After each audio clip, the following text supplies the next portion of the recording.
Friday afternoon, downtown Honolulu here, folks. Ted Ralston again, hosting our show, Where the Road Leads. We're talking about excellent UAV technology, progress in UAV, and we have as our guest today someone who I'm sure a lot of you who are habitual viewers of this show would recognize, Chuck Devaney. Chuck, welcome aboard again. Yeah, thanks. Always fun to be here. Greatest frequent flyers here on this show, and it's just amazing, Chuck, what's happened in the 2 years since we sat at this same table and talked about UAVs in a very elementary sense, and the FAA was fractured at that point in time. No one knew quite what was going on, and just to think how far things have gone in that short time and how far they may go in the future here. And Chuck, at the time, speaking of progress, you were a student at University of Hawaii in the graduate program. I was. And you've passed through that now, and you're now a free agent on the world market, hawking your wares and your capabilities to the highest bidder, and dealing with the world of UAVs and emergency operations, infrastructure management, and such. So here I am speaking for you. Let me say, once again, welcome aboard, and it's been a while since you've been on. Tell us what you've been up to, Chuck, since graduation. Let's see, I don't know if we had the opportunity to talk since I got back from the Western Arctic. Did not?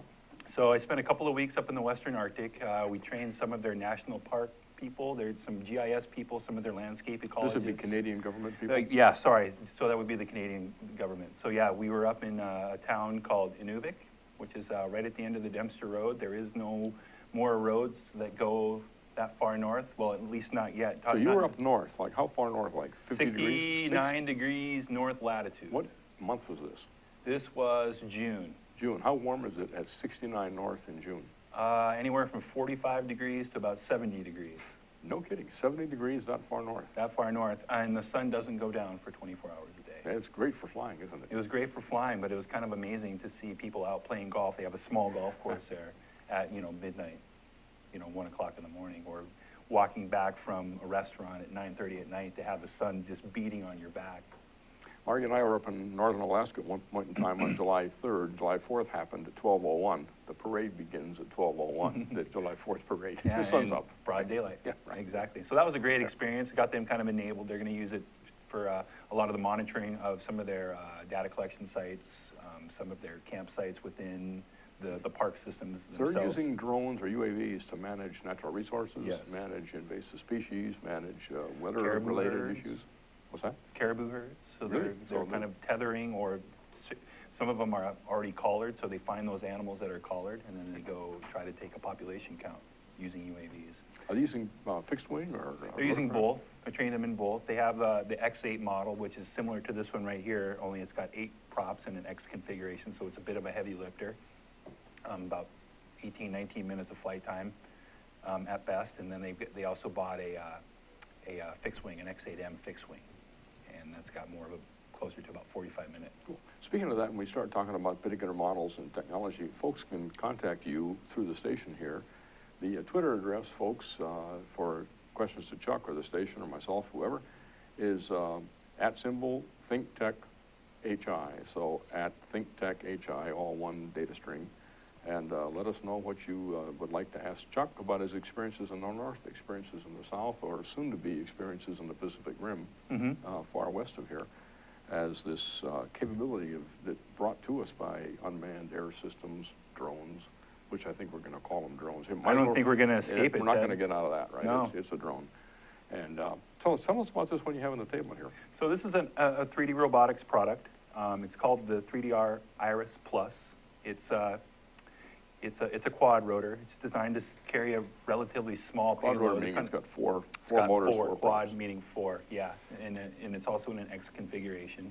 Right now, the payload is a Canon S100 camera that's been hacked with CHDK. We build up a cable, so the autopilot, the Pixhawk autopilot on board, will tell the camera when to fire based on GPS distance, just based on. So you pre-plan the mission in such a way that the autopilot knows exactly what amount of overlap you want in the pictures, and it commands the camera to operate that way. Exactly. So, and it's all really user-friendly. The programs come a long ways. It's the mission planner program. So you took this as a stock, off-the-shelf Iris rotorcraft. You mounted you made the camera mount. I made the camera mount. Let's show the people the camera mount. Okay, so the camera mount is just Normally a GoPro would go here, maybe on a gimbal system. And then it's kind of designed to go out and take, you know, your fun video. But we just like to take it a step further because there's a lot more capability than that. And we retrofit a Canon S100 camera just on a basic kind of GoPro mount. A plain, small SLR. Yep. That has a lot of capability. About 200 grams. Which you can hack. It's one of the main issues. You can hack it. Yeah, that's the biggest one, is that we can actually hack it and tell it when to fire. So it's some of the only lighter cameras that we can actually get to communicate with the Pixhawk. Was the GoPro system designed to be fired by the autopilot as well? No, it's more on an intervalometer or video, and then you can have like a little cable hooked up to a FPV transmitter so you can actually see what the GoPro sees. So that's all. So you and your company are actually taking these commercial off-the-shelf systems, which are in the several $1,000s range, I presume? No, this is off the shelf about $700. $700, and you're putting a $200 camera on it, or a $300 About a $300 camera on it, and hacked, ready to go. Turning it into a scientific instrument. Yep, exactly. We have to build the cable. So we have a special cable that we build and install, and that connects to a relay on the servo board, and then we draw 5 volts from the system, and because you need the CHDK program itself needs 5 volts to operate. Otherwise, everything else is 3.3. So it doesn't draw that much energy. So this thing can still stay in the air at 3S. It's only a 3-cell battery. Because you basically stripped out of it all the things you don't need. It's yep, just we stripped a it all out. Scientific data collection.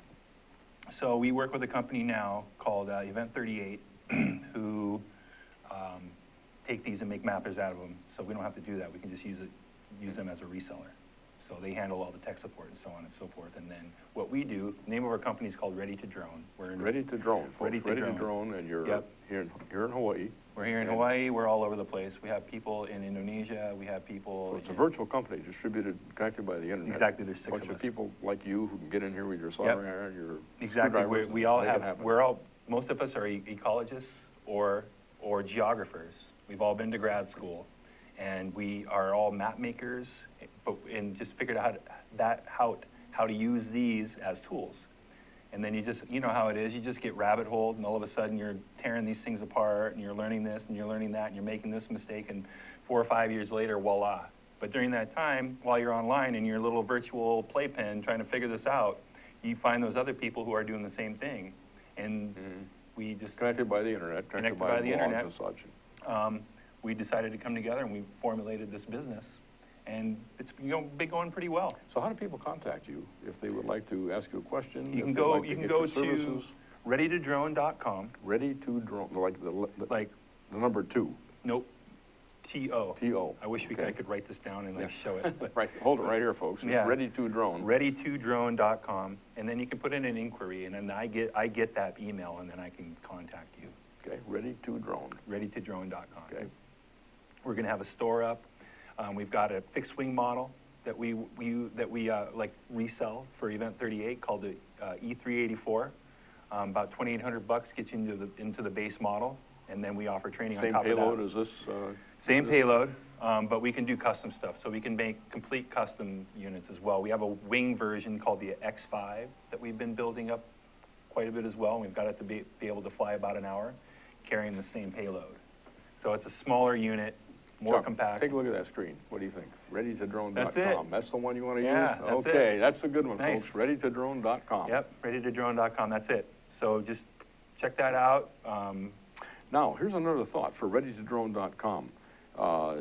Jay Fidel, who he runs around here and cleans up every now and then. He has something to do with the station. He's very interested in having this station have the capability, this TV station have the capability to use something just like this in times of emergency, sure. As an information collector, as a contributor to the public benefit and public good.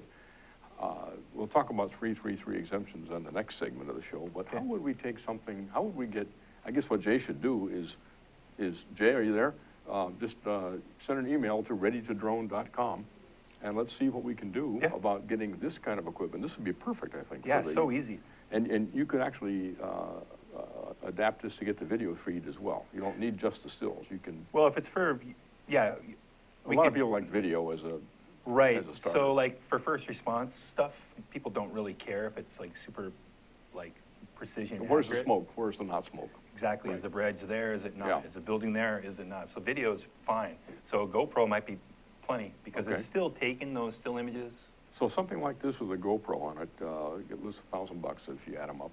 Yeah. And then what would be the mission time in a, say, a 20-knot wind, typical wind for Hawaii? 15 minutes. 15 minutes, and 20 that's minutes. good for, all we care about is 200 feet anyway. Yeah. So that's a really good set. So that, Jay, that's not gonna cost much.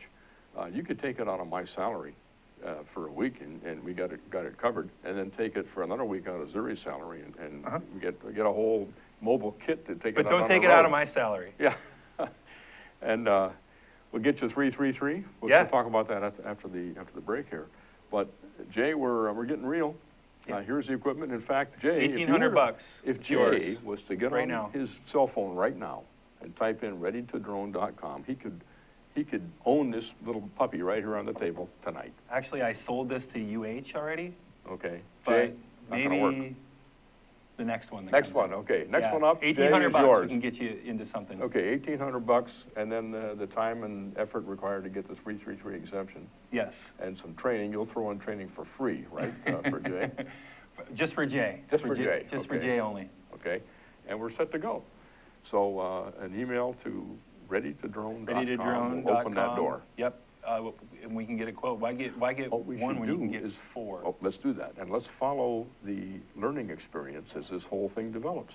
After Jay sends his email to readytodrone.com. Yep, Great, I love it. moving up, And then- Jay.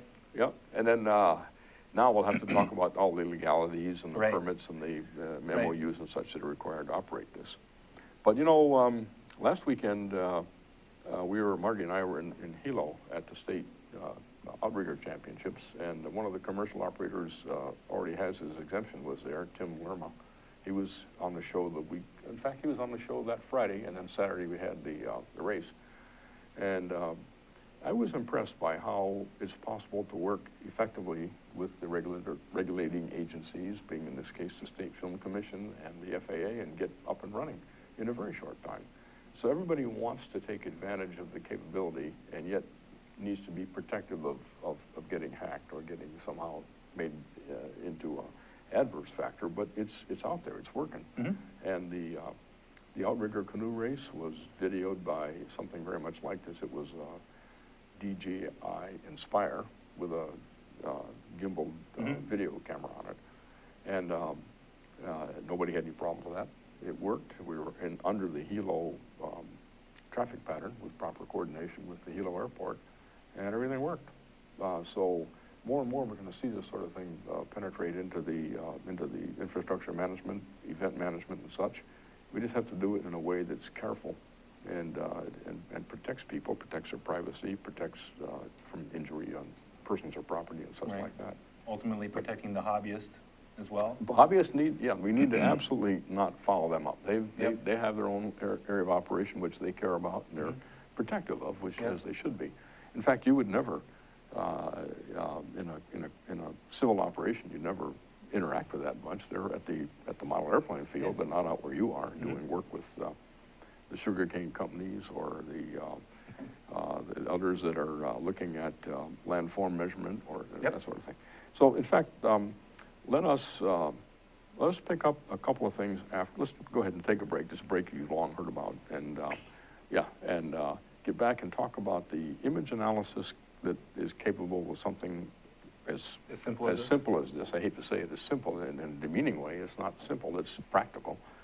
And then we'll talk about the legalities and the exemptions that we're going to require here at the station for Jay to move forward with his own. Once he writes that email to readytodrone.com. Right. So we'll be back in 1 minute, folks, and we'll see you at that time. Hi, Jay. Hi, Keith. My name's Keith Bettinger. I knew that. And I'm the host of ThinkTech Asia. I knew that too. Here on ThinkTech. Fabulous. You got a great show going, Keith. Thank you very much. And for our viewers out there that are interested in ThinkTech Asia, it airs every Tuesday from 4 to 4:45, and it can be accessed online at thinktech.com. Yeah, so what kind of guests you like? Well, we have a number of guests from academia, practitioners of international affairs. Sometimes we have military officials. Sometimes we have public officials on the show. And our goal, we try to talk about current issues in South Asia, Southeast Asia, East Asia, and Central Asia, all throughout the Asian realm in more depth than you would find in traditional mainstream That's the media. difference, isn't it? Exactly. That you're reaching out beyond what ordinary news media would do. Right. And that's why we like you so much. We're trying to provide a thinking person's perspective, an intelligent perspective on what's going on, and we're both sides of the story, or even when there's more than two sides, we try to cover every angle. And I think that that's one of the big benefits that we provide here at ThinkTech, is it's a really innovative source of educational programming for the people of Hawaii. You're great, Keith. You are a great host. You got a great show going on. I watch it every week. Thanks very much. Why don't you guys watch it every week too, okay? 4:45 to 4 to 4:45 every Tuesday. We're live here Friday afternoon, must be about 4:15 by now in downtown Honolulu. Ted Ralston with our show Where the Road Leads on ThinkTech Hawaii. And Chuck Devaney is one of our frequent flyers on this show, and back again for another dose of abuse and whatever else we can do to him on this show. Again, you can contact Chuck at readytodrone.com, and you can become a customer, you can become a partner, you can become a consultant, whatever you want that Chuck has need for. Chuck is a managing director of Ready to Drone, one of the world's leading suppliers of drone services and technology and capability to this emerging entry-level market. So Chuck, once again, congratulations for the incredible advances you've made and the network you've got and the work you've done. It's been such a pleasure working with you, and ever since we first met, maybe 2.5 years ago or so. Closer to 4 already. Say again? It's like more like 4. Has it been 4? Oh my Yeah. goodness. And now we have a situation where we have a hypothetical situation of Jay Fidel writing an email to readytodrone.com to get rolling for this station. So the technology is going to be simple. That's not going to be the issue. We got examples right here. Change the payload. We could even change the payload and have not just photographic imagery. We can also pick up radiation, pick up cell phone strength capability. There's other things that can be made into payloads here as well as just a camera. Absolutely. So there's a no end of function that this kind of a system can provide in times of stress or disaster or even normal operations. So with the station's interest in doing that, let's talk about the legalities and the permits and this sort of thing that would be that you could see would be required to go forward. And I can add to it from my knowledge of what the FAA, the direction they're heading. But just take us through what it would take to, with this in place, now get the permits and the permissions required to go forward. Okay, so that process to me would sound like you're trying to get exempted from Section 333. Right. So there is... Explaining to the people what that means is this is not a public aircraft operations. This is a civil operation or a commercial operation that could charge money for its work. So Section 333 has some different provisions in it, one of them being, 91, and I don't think we get any exemption from 107. 107 doesn't happen yet, right? Hasn't happened yet, but there are some rules, like, for example, putting markings on the side of your plane that are a certain height and a certain width. Obviously, we can't do that. We cannot put full manuals on the aircraft. Number one, they're too heavy. Number two, there's no pilot on the plane. So you have to write an exemption saying that you are going to have those manuals in place, however, they're going to be with the pilot on the ground. So basically what you're saying is for every rule that there exists today for flying airplanes in the national airspace, we have to request an exemption for those things that don't comply. I think there's 9 of them. 9 of them, okay. Yep, there's 9 of them that you have to actually write. So you talk in the 333, you kind of have a background, a bio of your company that kind of establishes your credibility and your ethos and what you plan on doing with that aircraft. And it's also a good idea to, at that time, tell them that you're going to have a pilot that's going to at least have a private pilot's license or a sport pilot license and carry a 3rd-class medical. And you're going to get all that yourself. I'm going to get all that. Very shortly. Yep, very shortly. So there's that. There's a few other so we have to get Jay. As well. Jay, we got to sign you up for pilot training. Yeah. And that's going to cost him 10 grand. 10 grand here in Hawaii. Yeah. There's nobody that's doing sport Okay, or Here. Missouri, we can do it with Missouri, right? I think so. Yeah, either one of them. Okay, Yeah. so we'll add that to the list then. We gotta get a certified pilot's airman certificate. Got to get a Okay. certified airman certificate, so I don't want to give them a subtotal yet, because I don't want to scare them. Okay, So anyway, that's what so basically a 333 is going to cover all of the 9 different provisions that you need to, request an exemption for. So the FAA is going to go through all of that material, and they'll respond to you and say that you're missing this, this, and this, and then you can resubmit. So you're not dead in the water if you don't get it right the first time. and you have to It's have just the gonna take equipment longer. in mind ahead of time, so you. Exactly, because you have to have supporting documentation. You need to have an operations manual, you need to have a maintenance manual.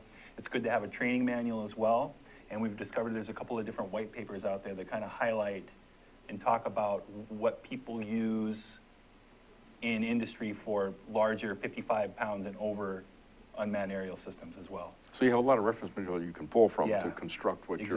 Exactly. If you have those in place and saying, these are our manuals, this is what we have in our ground station environment, and this is what the manual, this is what the pilot will refer to, as well as the visual observer or ground station operator, that's what they'll refer to. So we need in the- both a pilot with an airman certificate by the FAA, and we need an observer You gotta have an observer, alongside. it's gotta have at least 2 people. Who has some level of training. What level of training is required for the observer? We don't have anything set in place for exactly what that is. So as long as the pilot in charge Right. has, pilot in command has the minimum FAA certificate, that's gonna be adequate to get Right. going. You also need to ask for an airworthiness, because there's no definition of airworthiness for aircraft. So how 55 would you pounds do or that less. for the IRS? How would you get an airworthiness exemption? Just by experience or something, or just by, Well, I would just say that there's no definition of airworthiness for this particular vehicle or anything. So there's a few of them out there that have gotten 333s. The 3DR Aero has gotten a 333. So you just find those how they worded it and just kind of draw from that and find out what's working and what's not. And it's also good to get a 333 for a vehicle that has already gotten a 333. has So the somebody else- IRS already been through that process? Yes, the IRS has Okay. gotten a 333. So this is a, But it's also got documentation. We can use all of 3DR's documentation So or everything's ready operations to go. manual. It's ready to go. So then all you're doing is you're just going line for line. Well, first of all, you're saying we are ready to drone and we are going to use these aircraft for infrastructure development, natural resource management, conservation, so on and so forth. We're going to fly at 400 feet. Our pilots will have at least a sport pilot's license and carry a class 3 medical. We have this much experience. We have, this much time actually as a business, so on and so forth. We're going to use this vehicle. It's got all of these built-in fail-safes. In the event of a battery failure, they talk about fuel, having a certain amount of fuel left which over. we have none. We don't have any fuel, but we always mention, we're not going to go beyond 20% of the battery. That way we have plenty of time to get the So you have a whole vehicle bunch of on the ground. operating restrictions that you self-impose that are logical based on Kind the of, we sort of engineering. self-govern it ourselves. Yeah. We're not going to ask for 1,000 feet when we don't need it. And we already know that, 400 feet works. There are some people out there asking for 5, but you can get a lot done in 400 feet. So if as long as you don't push it, you dot your I's, you cross your T's, and do your research.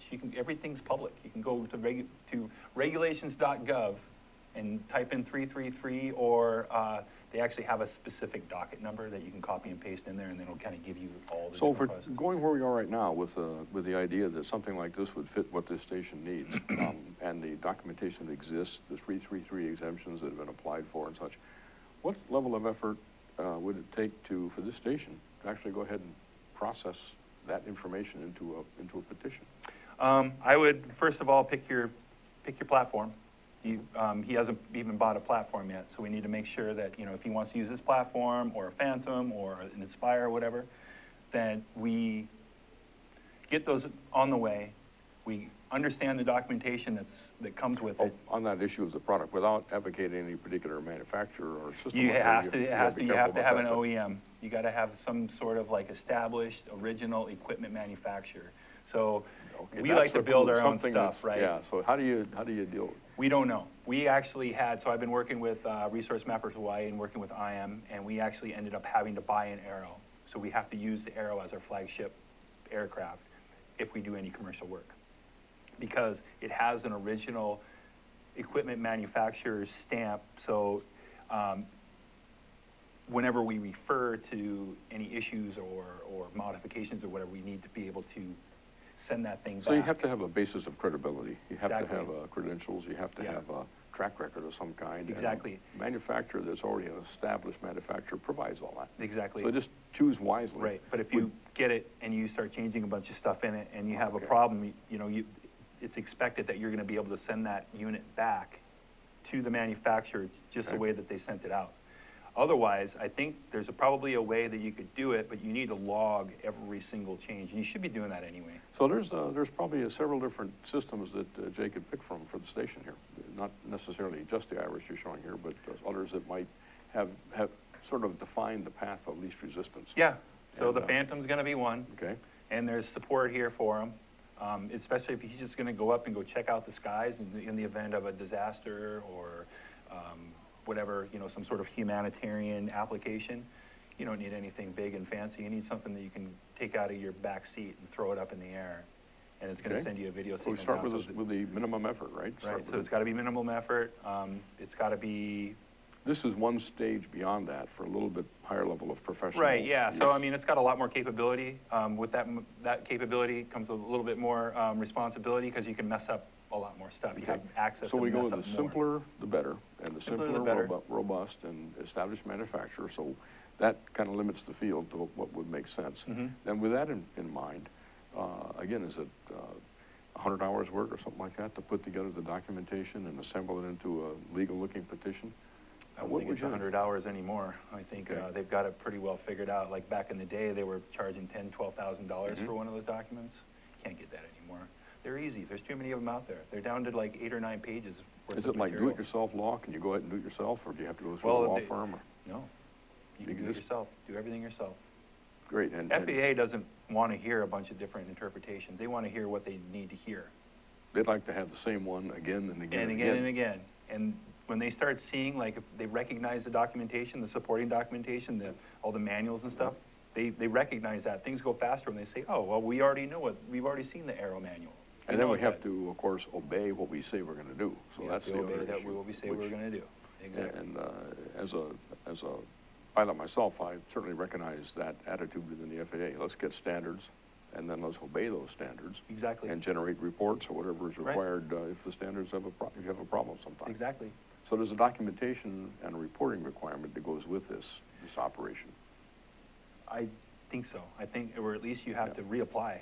You don't get the 333 for the rest of your life. If you can get a year with it, and then you gotta go through and do the whole process over Okay. again. And then what? And then you gotta report, right? So they want you to do notice to airmen. They want you to call the tower. They'll let you operate within the 5-mile buffer, but you have to call the tower and say, hey, I'm operating in this area at 400 feet.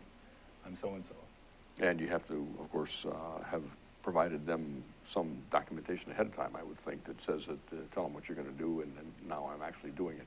We had that experience in California about 6 weeks ago. Margie and I were back there in June, and after we had talked to the harbor master, Ventura Harbor, and then the Naval Postgraduate School, which was in charge of the whole operation, and then the Oxnard Tower, they're all satisfied. They said, hey, stay below mast height, which is 200 feet in the harbor.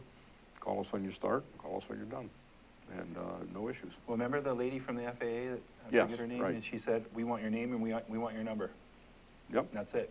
Okay, so let's, this is great. So once again, summarizing for Jay primarily, but, and Zuri and everybody else here, the station can go forward here by writing an email to readytodrone.com, and you will get it, and you'll start working with them formally. You can select equipment from a range, and there's We have a logic. store, we've got 3 units, so this is the only multi-copter unit that we actually feature on our website, but, if they want to get something that's going to carry something heavier, we can certainly do Okay. that. And then we can help them with the documentation. And we can help with the documentation. So then the next thing is to talk about how the imagery gets collected, the video or the stills, whatever they may be, how they get analyzed, how they get brought forward to be entered to the stream of information flow here in the station. Let's pick that up after our next break and make that our discussion for the last segment. Okay. But then let's also do this at the very end of the last segment. Let's have you tell the audience what you'd like them to take away from this conversation today Okay. to retain with them. And of course, I think I know what it's going to be. It's write me an email at readytodrone.com. Yeah. Yeah. And we'll see you in about a minute, folks. Aloha, my name is Jim Shawn, and I'm host of a show called Education Movers, Shakers, and Reformers. Each week, live streaming at noon on ThinkTech Hawaii, we interview people who have special insights into education, from early education through K-12, all the way through higher education and beyond.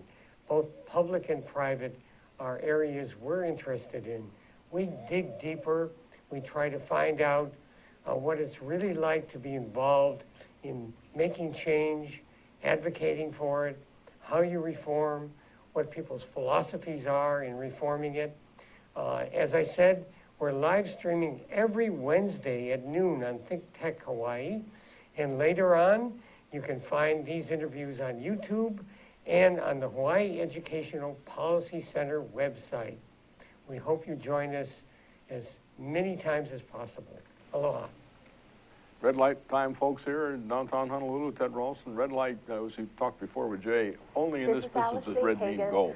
Everywhere else, green means go, red means stop. But in this business, Chuck Devaney, red means go. Got it. Anyway, we're talking with Chuck Devaney, a seasoned and experienced UAV operator and geographer from University of Hawaii, and now the executive director of ReadyToDrone.com, which is basically a global network of people who are making drones or UAVs in the entry level available to anybody who needs them. Right. And you can provide the equipment, you can provide the sensors, you can provide the documentation and software and material that will allow legal operations to occur. So it's a great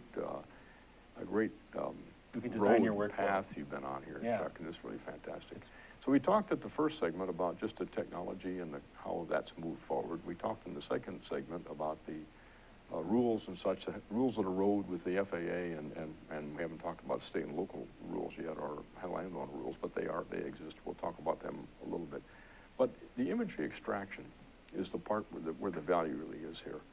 And for the idea here we have, and not just facetiously about this station actually getting into this kind of capability to be part of the disaster management chain. Let's talk a little bit about that, about how the imagery would be taken off this if you're in some remote site somewhere on the North Shore, we'll say, looking at the surf erode away the seawalls and such. How would we get that imagery back into the station here to have it then distributed to wherever the station wants to distribute it to, or put it out on live? And secondly, how would we extract features and extract useful information from that to guide emergency responders and folks that need to get in there and get something done? Okay, so are we pretending like it's a low impact, high frequency type of event that we're having here? So it's just eroding away, or did a tsunami happen and a huge Let's inundation? take the one that people pay a lot of attention to, which is the high impact infrequent. Infrequent ones? Yeah, so okay, take tsunami, take earthquake. Right? All right, so Kailua or North Shore, anywhere, Waikiki, Waimanalo gets inundated by a 30-foot storm surge. Waimanalo, Kalanianaola Highway by Governor Beach Park goes into the water. Everything goes underwater. So underwater. What I would do with something like this is it's easy to pack it away. It's easy to operate. It's easy to have 3 or 4 of them. So you have them in the back of the truck or your back of your car, in a case. In a case or whatever. Batteries charged. Batteries are charged and ready to go, which there is a battery management process that you will have to put into place. So for the FAA. Yeah, so chances are if there's a storm surge coming, then you're going to have some time to charge batteries, more than likely. So something's going to happen that we might require us to have imagery. What we like to do with these is put them straight up in the air with a video camera. And that way we can pan around and we can get an immediate sense of what's happening on the ground, immediate situational awareness. And that would be video down to the operator, or can we pipe that video here to the station? We could. And that's going to take a bit more infrastructure to make that happen. And who knows what's been compromised in terms of communications. We might not have cellular or LTE or anything to be able to do that. So we might actually have to satellite something to. Or something, yeah. But I mean, that's to set up that link. It's gonna. If Clem Jung was here, Clem, are you watching? He would say, let's use the amateur radio communication network, which is already in place, and ride on top of that with the imagery produced here.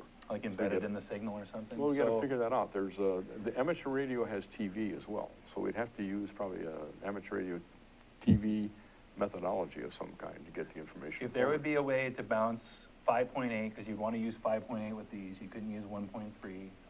5.8 won't mess with the navigation stuff, the 2.4 for the radio.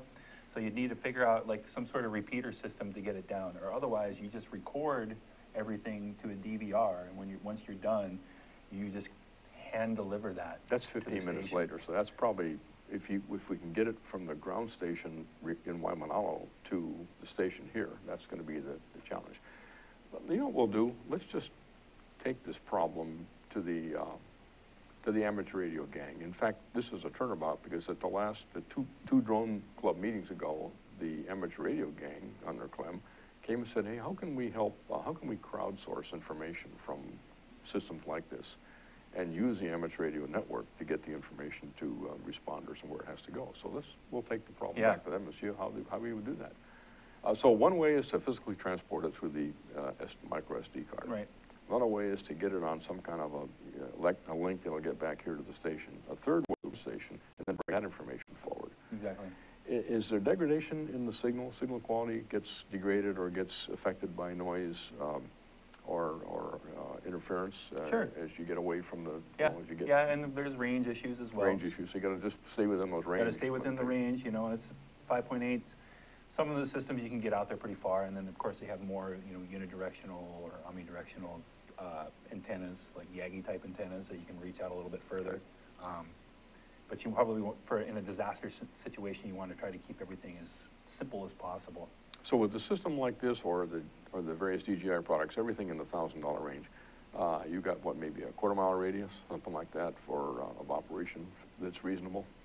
Half a mile, Half a probably, mile. maybe even better. Okay. Yeah, All right. yeah, they can get out there pretty far. And that would probably have a degraded downlink signal, but the recorded data on the card would be just fine. Oh yeah, it'd be So totally you could fine. think of a half-mile operational radius, 20-mile-per-hour wind, no problem, and collect imagery, video or stills, and that's the kind of like the base level, the entry level of Yeah. what to be collected. So you do something simple like a GoPro. So the Okay. GoPro, you can connect right to the GoPro and have the video signal sent straight down to you while it's taking stills. And then still pull That's the a pretty card nice out of the feature. GoPro when you get back. Yep, and it's still, everything's still recorded onto the GoPro as well as being recorded down there. So that's probably, or down to the ground station. So that's probably be the best way to go and the simplest, lightest So way in to go. that scenario, the first battery would be spent just hovering and moving around that quarter-mile, half-mile You have no circle. idea what's going on. You have no idea. So Have you no simply idea. do a bunch of 360s at, Yeah, or you can move location. Okay. You're gonna have a ground station as well. You'll be on a little Google map. You'll be able to identify where you are. and then comes the interesting part. Someone's going to take all that and then make sense out of it. It makes sense out of it. So maybe